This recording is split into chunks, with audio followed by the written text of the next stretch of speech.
Les vases de terre signifient les personnes qui sont attachées aux œuvres de la chair, aux œuvres de la terre. Mais quand le Seigneur va te remplir d'eau, tu ne seras plus un vase de terre. Tu seras maintenant un vase d'honneur par rapport à la quantité d'eau que le Seigneur te donnera. Les enfants d'Israël étaient des vases vides qui n'avaient pas d'eau. Il fallait que le rocher qui est Christ leur donne de l'eau.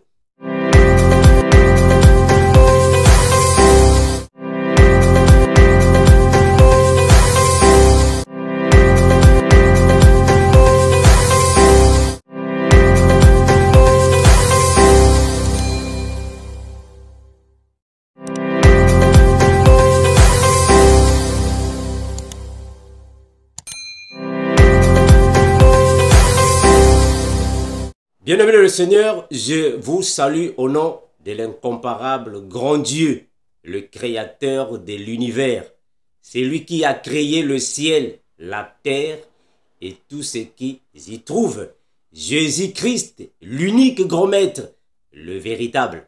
Il est l'unique qui est capable de donner la vie éternelle à ses enfants. Gloire à Jésus. Tous ceux qui sont dans les cieux, les anges, les archanges, les chérubins, les séraphins se prosternent devant Jésus-Christ parce qu'il est Dieu le Père. Que toute langue dans les cieux, sur la terre et sous la terre confesse que Jésus-Christ est Seigneur à la gloire de Dieu le Père. Parce que Jésus-Christ est le Dieu créateur de toutes choses. La Bible confirme dans Colossiens chapitre 1er, le verset 16, car en lui ont été créées toutes choses qui existent, les visibles et les invisibles, les dignités, les trônes, les autorités, les dominations. Tout a été créé par lui et pour lui. Oh, mais il est incomparable. Jésus est incomparable. En lui se trouve la plénitude de la divinité. Mais il est Dieu le Père. Jésus est Seigneur. Il est Dieu le Père. Merci mes bien-aimés, vous qui aimez la saine doctrine, vous qui aimez cette série, la série des enseignements sur le langage spirituel, la nourriture solide.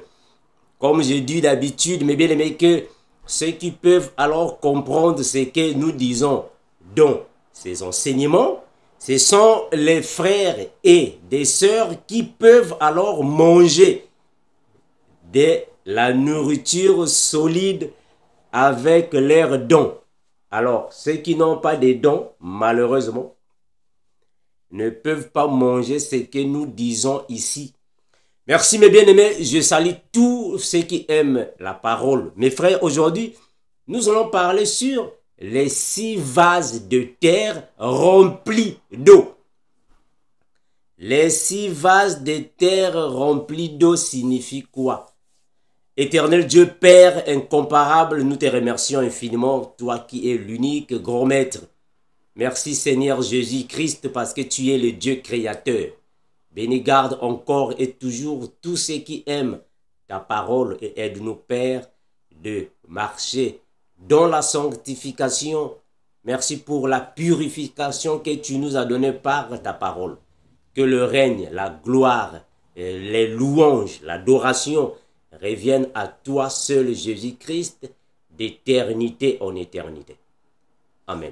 Mes bien-aimés, nous allons aujourd'hui décortiquer ce passage biblique que je vais lire ici avec vous, afin que nous puissions savoir que signifiait alors ce que le Seigneur disait par rapport à ce passage. Nous sommes dans Jean 2, 6 et 7. On va seulement prendre ce verset. Jean chapitre 2. Jean chapitre 2. Mais bien aimés, prenez toujours vos Bibles. comme je l'ai toujours dit, prenez toujours vos Bibles quand un prédicateur de la parole passe dans les médias. Quand un enseignant de la parole passe dans les médias pour décortiquer la Bible, vous à la maison, il ne faut jamais dire Amen pour le plaisir de dire Amen. Il faut aussi avoir vos Bibles afin que vous puissiez accompagner, vous puissiez suivre.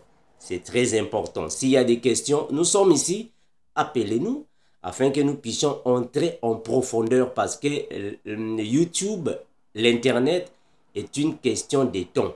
Donc, si vous voulez encore que nous puissions entrer dans la marmite, afin que vous puissiez voir ce qui est au-dessous de la nourriture, on va vraiment vous les ramener à la surface, afin que vous puissiez être totalement rassasiés. Jean chapitre 2. Je vais commencer à partir du premier verset, afin que alors vous puissiez comprendre de quel contenu je suis ici en train de traiter. Je suis dans Jean chapitre 2. On va commencer à partir du verset 1er et puis on va s'arrêter au verset 7e. La Bible dit ainsi.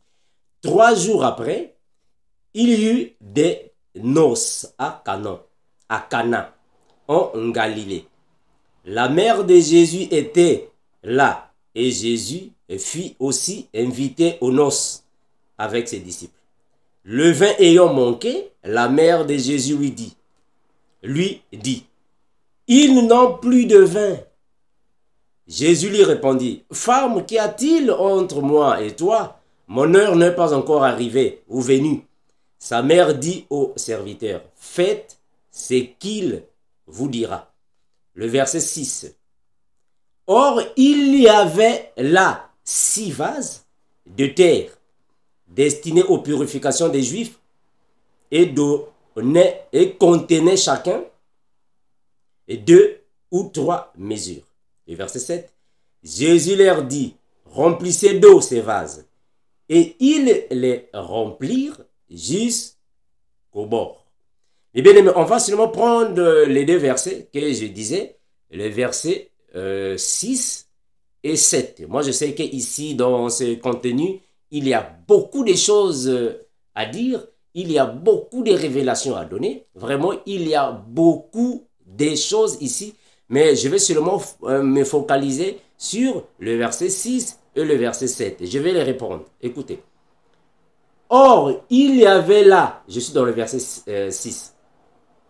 Or, il y avait là 6 vases de terre destinés aux purifications des Juifs et contenaient chacun 2 ou 3 mesures. Jésus leur dit, remplissez d'eau ces vases et ils les remplirent jusqu'au bord. Vous pouvez continuer la lecture, mes bien-aimés, juste une lumière afin que vous compreniez. Parce que le verset 8 dit, puisez maintenant, leur dit-il, et portez-en à l'ordonnateur du repas, et ils en portèrent. Mes bien-aimés, comprenons que tous les gestes de Jésus, dont la doctrine, donnent une certaine signification dans la révélation, dans la prophétie.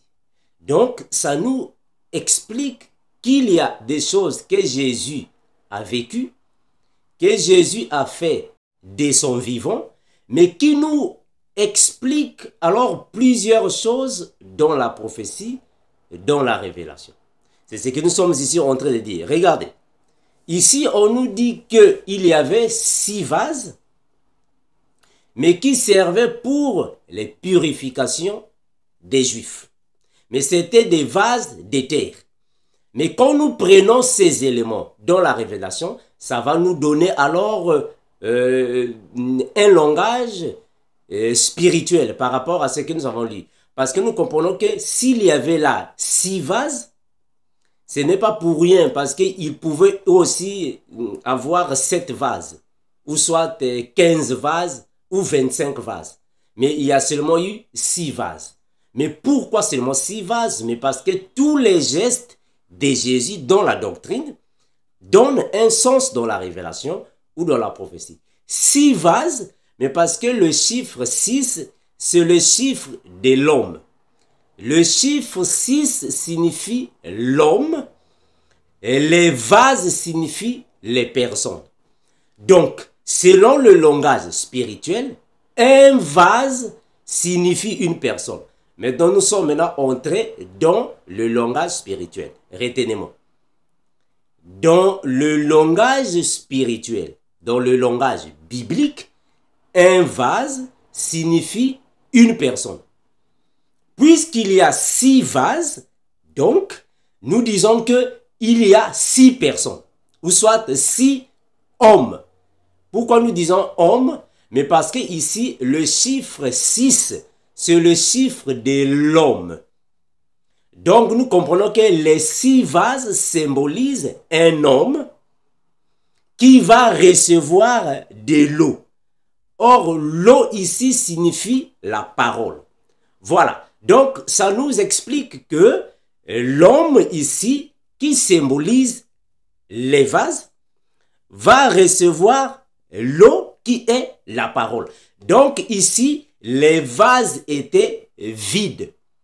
En d'autres termes, une personne ou un homme, si nous partons comme ça, qui n'a pas l'Esprit Saint, est un vase vide. Je vais répondre ça. Ou soit, je vais répéter.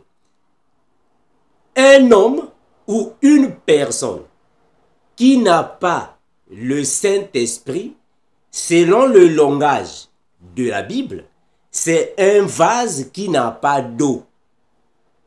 Donc, quand on prend de l'eau, on met dans le vase, cela signifie que Dieu est en train de remplir le Saint-Esprit dans la vie de la personne. Parce qu'un vase signifie une personne. Mais ici, ce sont des vases de terre.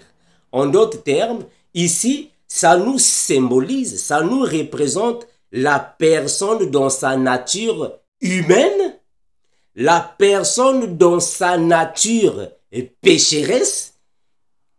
Il ou elle symbolise un vase de terre. Parce que la personne avait été tirée de la terre. L'homme est tiré de la terre. Est-ce que vous voyez ça? Donc, ce sont des vases de terre qui symbolisent l'homme qui est tiré de la terre. Mais cet homme, dans sa nature humaine, est une personne qui a été créée par la terre. Parce que c'est un vase de terre. Mais ce vase de terre n'a pas d'eau. En d'autres termes, ce vase de terre n'a pas le Saint-Esprit.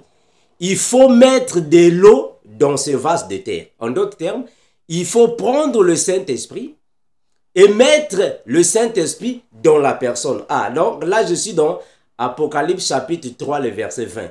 Voici, je me tiens à la porte et je frappe. Si quelqu'un ouvre, ah, donc on comprend que la personne ici est le symbole d'une maison, mais dans la maison, il n'y a pas le Saint-Esprit.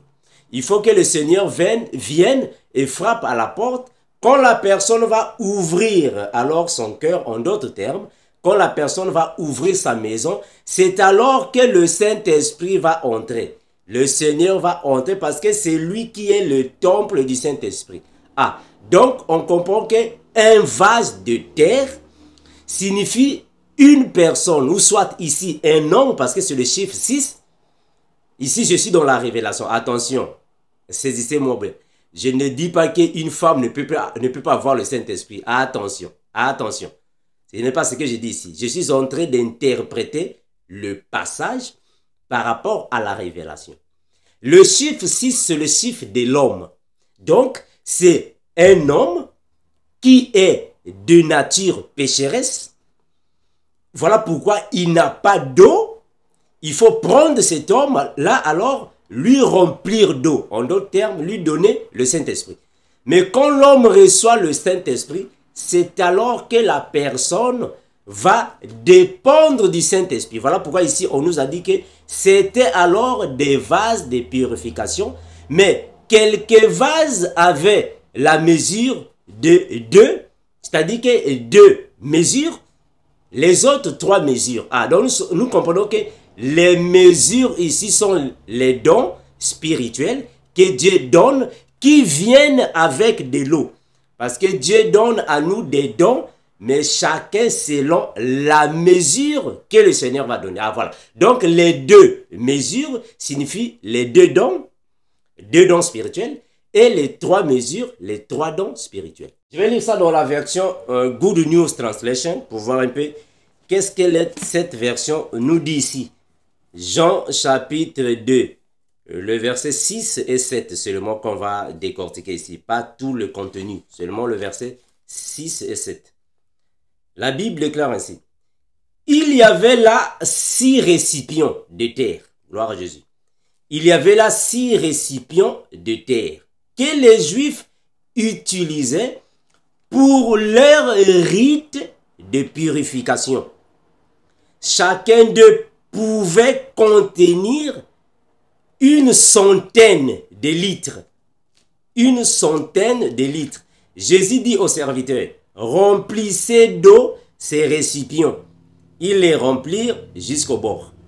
Je m'arrête seulement par là, mes bien-aimés. Parce que vous allez comprendre que le verset 8, on nous dit, alors Jésus leur dit, puisez maintenant un peu de chaque eau et portez-en au maître de la fête. Donc nous comprenons, mes bien-aimés, ici, que spirituellement parlant, une personne est symbolisée par un récipient. Mais c'est un récipient qui est de nature vide. Parce qu'il n'a pas de l'eau à l'intérieur. Ici, l'eau, c'est la parole. Comprenez-moi bien. L'eau, c'est la parole. Donc, quand nous venons dans le monde, avec ce corps, nous sommes encore vides. Mais il faut que le Seigneur nous donne le Saint-Esprit afin que nous soyons remplis du Saint-Esprit. Ah, donc on comprend que être rempli du Saint-Esprit signifie que le vase est rempli jusqu'au bord. Voilà pourquoi on a dit ici que remplissez les vases jusqu'au bord. Ah, donc les vases sont remplis. En d'autres termes, une personne qui est remplie du Saint-Esprit est semblable à un vase qui est rempli d'eau. Donc nous comprenons, mes bien-aimés, que c'est l'homme qui a reçu la parole afin de donner à boire aux invités du festin qui était à Cana. Donc ce sont les vases qui ont reçu l'eau. Donc les hommes ont reçu l'eau pour transmettre aux invités. Regardez, on va évoluer. Je vais prendre Jean 4, 13. Jean 4, 13 et 15. Que nous dit la parole? Jean 4, 13 et 15. La Bible déclare ainsi. Jean 4, 13 à 15. La Bible déclare ainsi. Jésus lui répondit. Quiconque boit de cette eau aura encore soif. Mais celui qui boira de l'eau que je lui donnerai n'aura plus soif. Et l'eau que je lui donnerai deviendra en lui une source d'eau qui jaillira jusque dans la vie éternelle. La femme lui dit, ici c'est la conversation entre le Seigneur et la femme samaritaine. La femme lui dit, donne-moi cette eau afin que je n'ai plus soif et que je ne vienne plus puiser ici. Mais bien, nous comprenons que dans cette conversation, Jésus dit à la femme samaritaine que celui qui boira de l'eau que je lui donnerai n'aura plus soif. Or, on comprend ici ce de la parole. Et la femme samaritaine demande de l'eau à Jésus. Nous comprenons que la femme samaritaine, ici, symbolise un vase qui n'a pas d'eau. Parce qu'un vase signifie une personne. Je répète, un vase signifie une personne. Donc, la femme samaritaine est un vase qui n'a pas d'eau. C'est un vase sec. Il faut que le Seigneur lui donne de l'eau afin que le vase soit rempli. Or, l'eau, ici, c'est la parole. L'eau, c'est le Saint-Esprit. Est-ce que vous voyez ça? On va voler, regardons. 1 Corinthiens 10, 14. 1 Corinthiens chapitre 10, ou commençons à partir du verset 1er. 1 Corinthiens chapitre 10, 1 à 4. 1 Corinthiens 10, 1 à 4. La Bible déclare ainsi. Frères, je ne veux pas que vous ignorez que nos pères ont tous été sous la nuée, qu'ils ont tous passé au travers de la mer, qu'ils ont tous été baptisés en Moïse, dans la nuée et dans la mer, qu'ils ont tous mangé le même aliment spirituel et qu'ils ont tous bu le même breuvage spirituel, car ils buvaient à un rocher spirituel qui les dirigeait, et ce rocher, c'est Christ. Ah voilà. Donc, le frère Paul est en train de nous dire que quand les enfants d'Israël ont traversé la mer pour venir dans le désert, c'est le rocher qui leur a donné à boire. En d'autres termes, c'est le rocher qui a donné de l'eau aux enfants d'Israël. Donc, on comprend qu'ici, c'est Christ qui a donné la parole à son peuple. Parce que c'était des personnes qui n'avaient pas d'eau. En d'autres termes, les enfants d'Israël étaient un vase vide. C'est-à-dire que les enfants d'Israël étaient des vases vides qui n'avaient pas d'eau. Il fallait que le rocher qui est Christ leur donne de l'eau. Est-ce que vous voyez ça? Donc, ce sont des choses que nous disons ici qui sont alors dans le sens spirituel. Regardons. Apocalypse 3, 20. Apocalypse chapitre 3, le verset 20. La Bible déclare ainsi. Apocalypse 3, 20. La Bible dit ainsi. Voici, je me tiens à la porte et je frappe.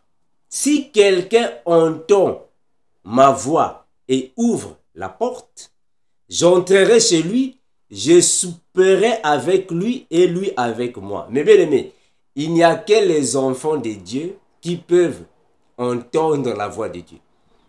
Si tu n'es pas enfant de Dieu, tu ne vas pas entendre la voix de Dieu. Voilà pourquoi Jésus dit dans la parole, mes brebis entendent ma voix. Donc si tu n'es pas enfant de Dieu, tu ne peux pas entendre la voix de Dieu. Donc quand le Seigneur vient à nous, il frappe à la porte. C'est une façon de parler, c'est un langage. Frapper à la porte signifie écouter la parole de Dieu.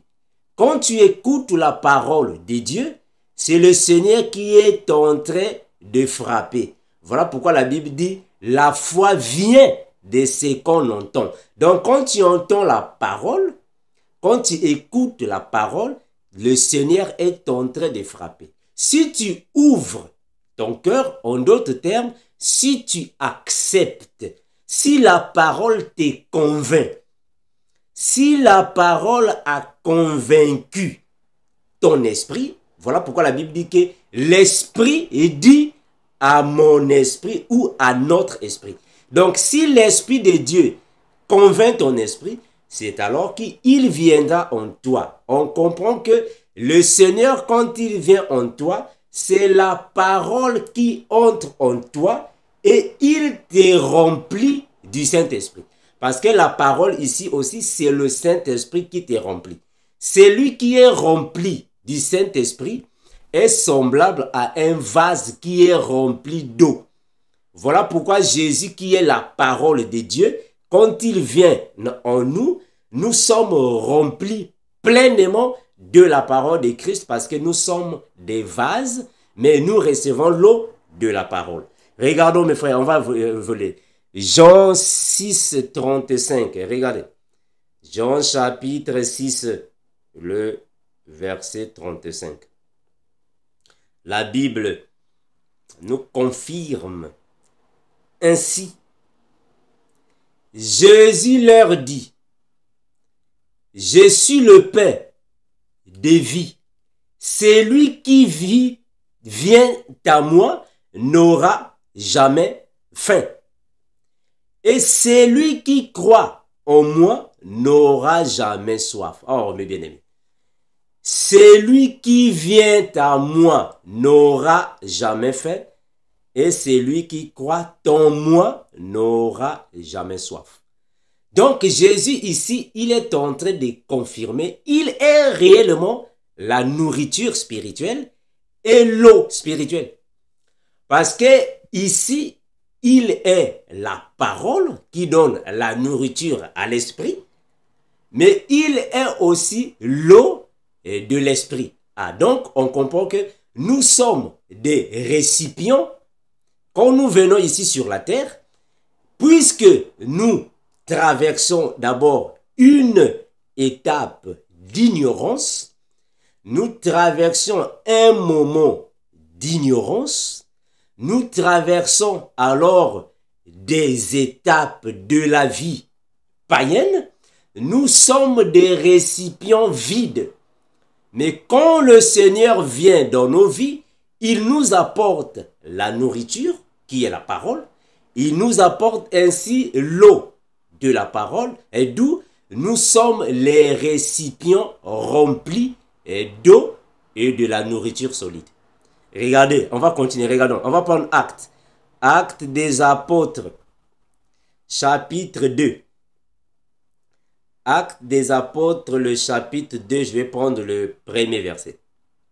Acte 2, le premier verset. La Bible nous dit ainsi, jusqu'à 4. Le jour de la Pentecôte, ils étaient tous ensemble dans un même lieu. Tout à coup, il vint du ciel un bruit comme celui d'un vent impétueux. Et il remplit toute la maison où ils étaient assis. Des langues semblables à des langues de feu leur apparurent, séparées les unes des autres, et se posèrent sur chacun d'eux. Le verset 4. Et ils furent tous remplis du Saint-Esprit, et ils se mirent à parler en d'autres langues selon que l'Esprit leur donnait à s'exprimer. Que le Seigneur soit loué. Mais bien aimés, le jour de la Pentecôte, ils étaient tous dans un même lieu. Mais malheureusement, c'était des vases qui n'étaient pas encore remplis d'eau. À ne pas confondre avec les apôtres, parce que les apôtres avaient déjà reçu le Saint-Esprit avant même la venue du Saint-Esprit le jour de la Pentecôte. Ça, nous comprenons ça. Quand ils sont dans le temple, la majorité sont des vases vides. Il fallait que alors le Saint-Esprit vienne remplir les vases afin qu'ils reçoivent le Saint-Esprit. Ah, donc on comprend que l'eau quittait le ciel, qui tombe alors dans la salle là où ils étaient. Ah, donc on comprend que l'eau ici, c'est l'eau de la parole qui est le Saint-Esprit. Il quitte le ciel pour tomber sur la terre. Ah, voilà. Donc nous sommes la terre. Voilà pourquoi une terre est la même chose avec de l'argile. Donc la terre reçoit l'eau de la parole afin qu'elle puisse porter des fruits. Je suis dans Ésaïe, regardez, pour ne pas dire que frère, moi, on n'a pas vu ça, ça va. Ésaïe chapitre 55. Ésaïe chapitre 55. Chapitre 55, le verset 10. La Bible nous déclare ainsi. Et comme la pluie et la neige qui tombent des cieux et n'y retournent sans avoir arrosé, fécondé la terre et fait germer les plantes sans avoir donné de la sémence au semeur et du pain à celui qui mange. Est-ce que vous voyez ça, mes bien-aimés? Donc, le jour de la Pentecôte, les disciples de Jésus étaient dans une salle, ils étaient tous dans un même lieu, mais ils attendaient la pluie. Il fallait que la pluie tombe. Quand la pluie tombe, mes frères, la pluie n'est pas tombée dans tout le pays d'Israël. La pluie, quand elle tombe, elle est seulement tombée sur la maison. Et la pluie est partie dans la maison. Ce ne sont pas toutes les maisons d'Israël qui ont reçu la pluie. Très important. Toutes les maisons d'Israël n'ont pas reçu cette pluie. La pluie tombe et elle est entrée dans la maison là où étaient des vases vides. Ce sont ces vases qui ont entendu la voix du Père et la pluie est partie les arroser, les féconder.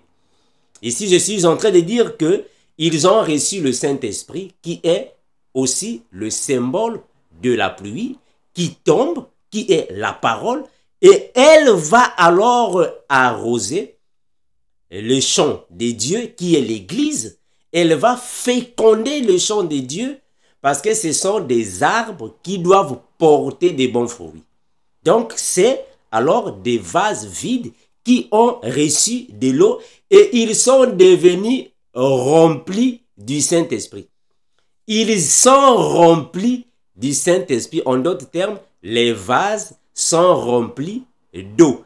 Je suis en train de répéter les mêmes phrases afin que vous compreniez ce que je suis ici en train de dire. Luc chapitre 22. Je vais prendre le verset 7. Je commence à partir du verset 7. Luc 22, le verset 7. La Bible déclare ainsi.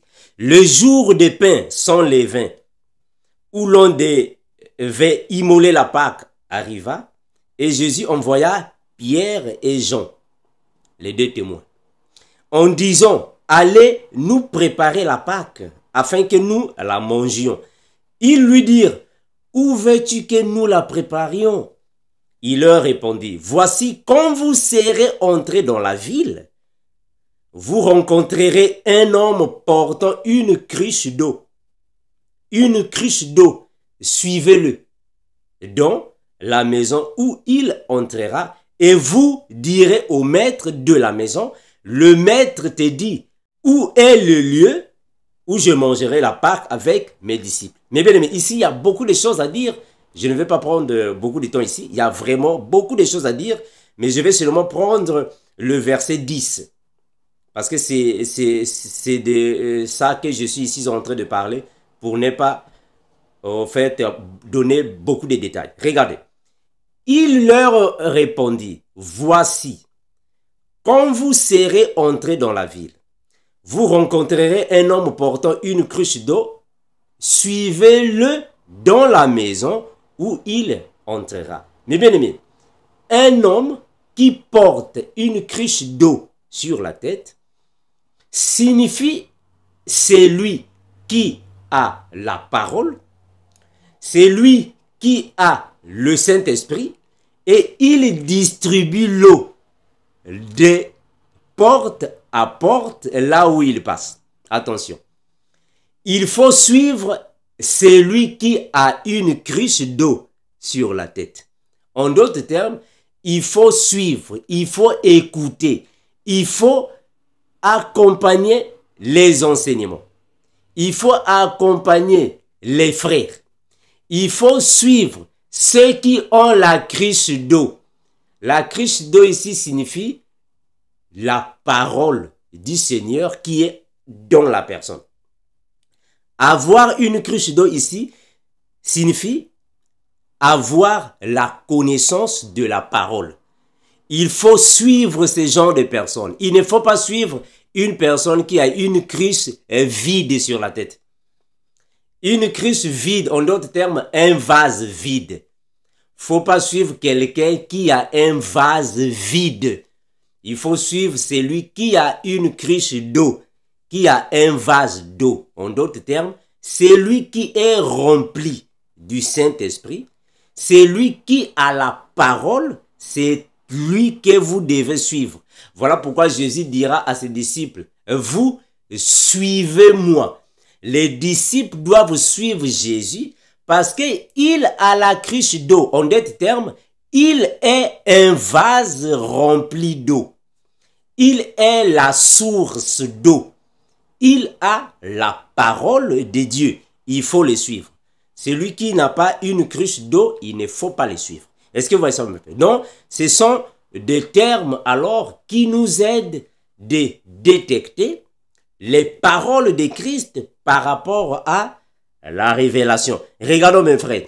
Je vais prendre 2 Timothée. 2 Timothée. Il faut suivre, il faut être ensemble avec des frères qui ont la cruche d'eau. Il faut suivre les frères qui ont la cruche d'eau. Ceux qui n'ont pas la cruche d'eau, mes frères, il ne faut pas les suivre. Voilà pourquoi la Bible dit que l'homme ne donne que ce qu'il a. L'homme ne peut que te donner ce qu'il a. Si c'est un homme que sa cruche est vide, il va te donner quoi? Celui qui n'a pas une cruche d'eau avec de l'eau à l'intérieur, attention. La cruche avec de l'eau à l'intérieur, il ne peut pas te donner de bonnes choses.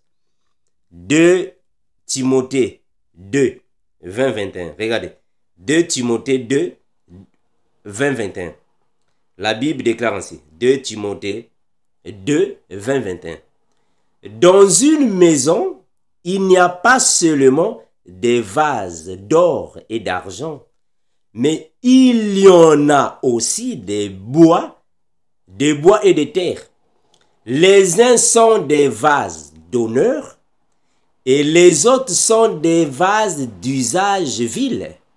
Si donc quelqu'un se conserve pur en s'abstenant de ces choses, il sera, écoutez ça, c'est très important, il sera un vase d'honneur sanctifié, utile à son maître, propre à toute bonne œuvre. Mais bien aimé, c'est-à-dire que les vases de terre, c'est comme nous sommes dans notre état païen. Et quand un homme est dans son état païen, quand nous venons ici sur la terre, nous avons cette chair, nous avons un état païen. Donc, nous sommes des vases de terre. Parce que ici, la terre signifie tout ce qui est attaché aux œuvres mortes. La terre ici signifie tout ce qui est attaché aux choses du monde. La terre, c'est le monde. Donc, les vases de terre signifient les personnes qui sont attachées aux œuvres de la chair, aux œuvres de la terre. Mais quand le Seigneur va te remplir d'eau, tu ne seras plus un vase de terre. Tu seras maintenant un vase d'honneur par rapport à la quantité d'eau que le Seigneur te donnera. Voilà pourquoi nous avons dit ici, tu seras ou il sera un vase d'honneur. Je vais relire ça, regardez. Je vais relire ça. La Bible dit ainsi. Je suis dans 2 Timothée, chapitre 2, le verset 20 à 21. Dans une maison, il n'y a pas seulement des vases d'or et d'argent, mais il y en a aussi de bois et de terre. Les uns sont des vases d'honneur et d'autres les vases d'un usage vil. Si donc quelqu'un se conserve pur, voilà pourquoi je disais que les vases signifient les personnes. Nous sommes dans un langage. Un vase signifie les personnes. Ici, il dit que si donc quelqu'un se conserve, il parle de vases. Si donc quelqu'un se conserve pur en s'abstenant de ces choses, il sera un vase d'honneur. Il sera un vase d'honneur. Ah, mais parce que auparavant, il n'était pas un vase d'honneur. Je vais répéter ça. Si quelqu'un se conserve, il sera un vase d'honneur. Ah, mais donc, auparavant, il n'était pas un vase d'honneur. Il était un vase de terre, mais quand il reçoit alors de l'eau, il continue de marcher dans la sanctification. Il va s'abstenir des choses de la terre. Il devient un vase sanctifié. C'est alors qu'il devient un vase d'honneur. Je vais continuer, regardez. Alors, si donc quelqu'un se conserve pur en s'abstenant de ces choses, il sera un vase d'honneur, sanctifié, utile à son maître, et propre à toute bonne œuvre. Ah voilà. Donc nous étions des vases de terre, mais quand nous sommes remplis d'eau, nous devenons des vases sanctifiés et purifiés par la parole, parce que les 6 vases de terre étaient des vases pour les purifications. Mes frères, est-ce que vous me saisissez là où je suis? Les 6 vases de terre servaient pour les purifications. Ah donc, nous avons été appelés à la purification. Il faut que nous soyons purifiés par l'eau de la parole. Il faut que nous soyons purifiés par la nourriture de la parole, parce que nous sommes des vases de purification. Mais autrefois, nous étions vides. Le Seigneur doit nous remplir d'eau afin que nous soyons des vases d'honneur qui vont continuer dans la vie de purification par la parole, par alors le don que le Seigneur nous donne. Regardons, on va évoluer. Nous sommes dans Jean. Jean, on va prendre le chapitre 13, le verset 5. Et regardez. Jean 13, 5. Que nous dit la parole? Jean 13, 5. La parole déclare ainsi. Jean 13, 5. La Bible déclare ainsi. Ensuite, il versa de l'eau dans un bassin.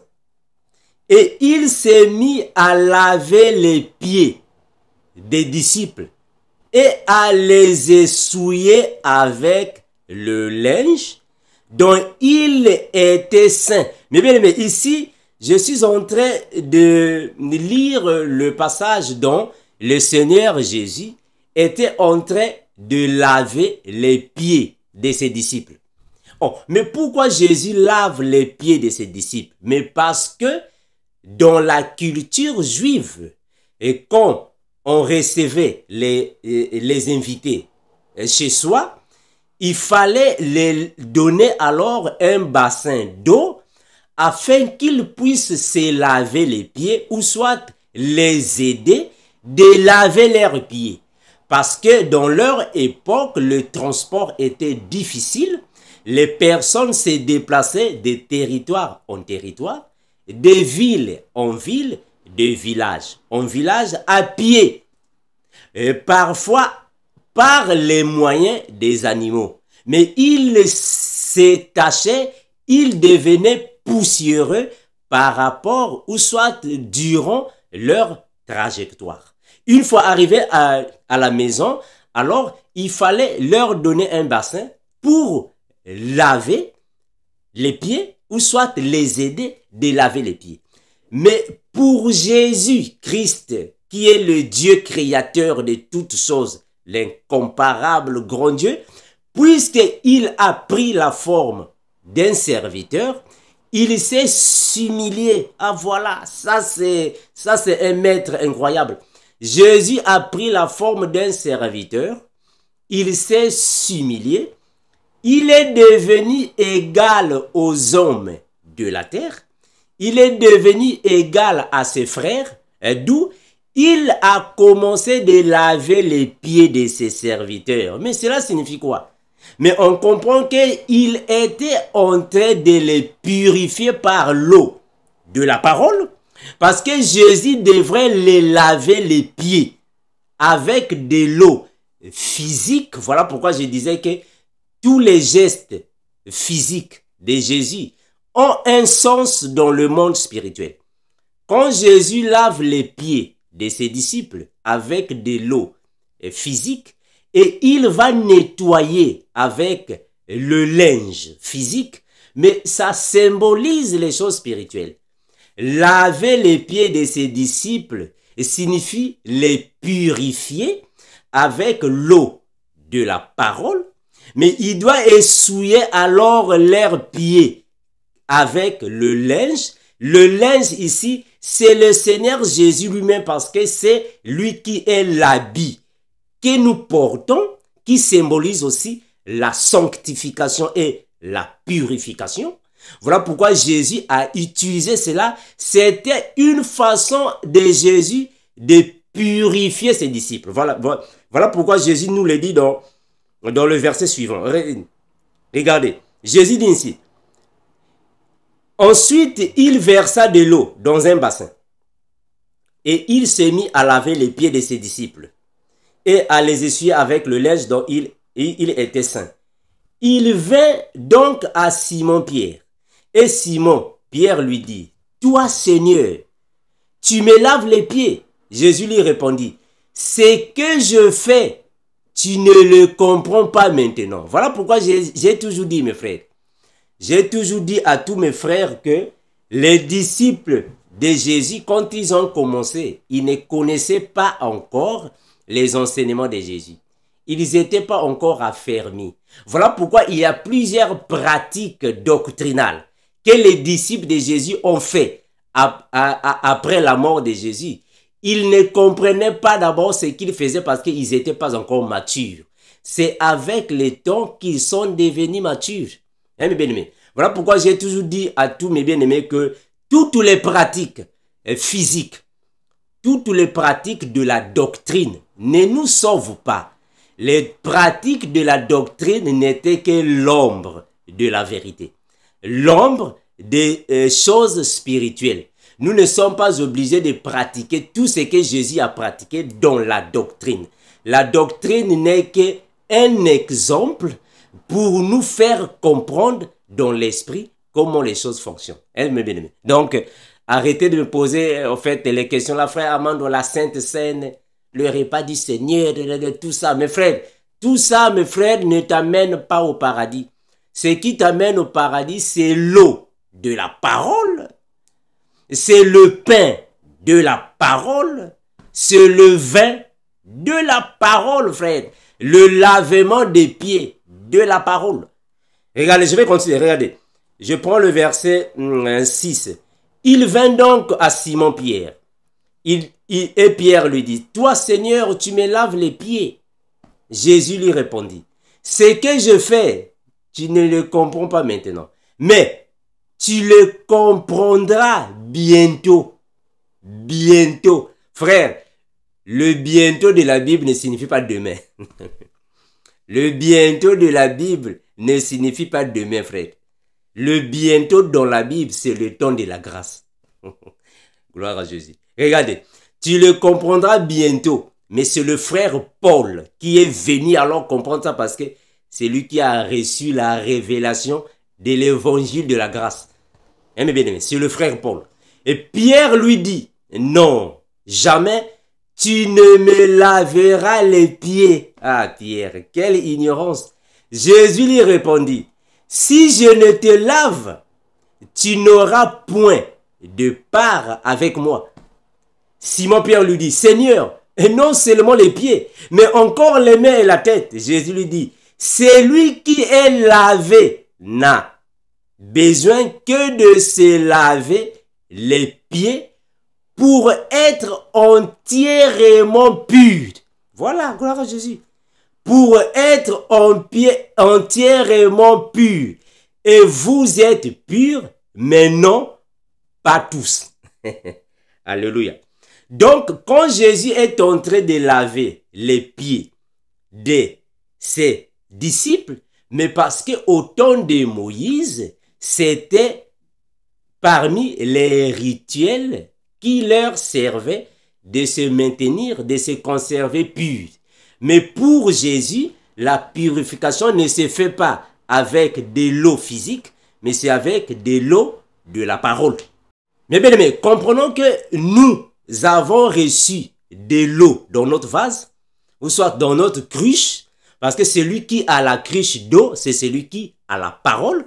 Mais cette eau tombe du ciel, parce que c'est l'eau de la parole qui est aussi considérée comme le Saint-Esprit qui tombe du ciel, afin de venir féconder et arroser la terre, parce que nous sommes la bonne terre, Or, la bonne terre reçoit de l'eau afin de la conserver de la manière qu'elle soit fécondée, parce que c'est l'eau qui nous donne la fertilité spirituelle, de la manière que nous puissions porter des bons fruits.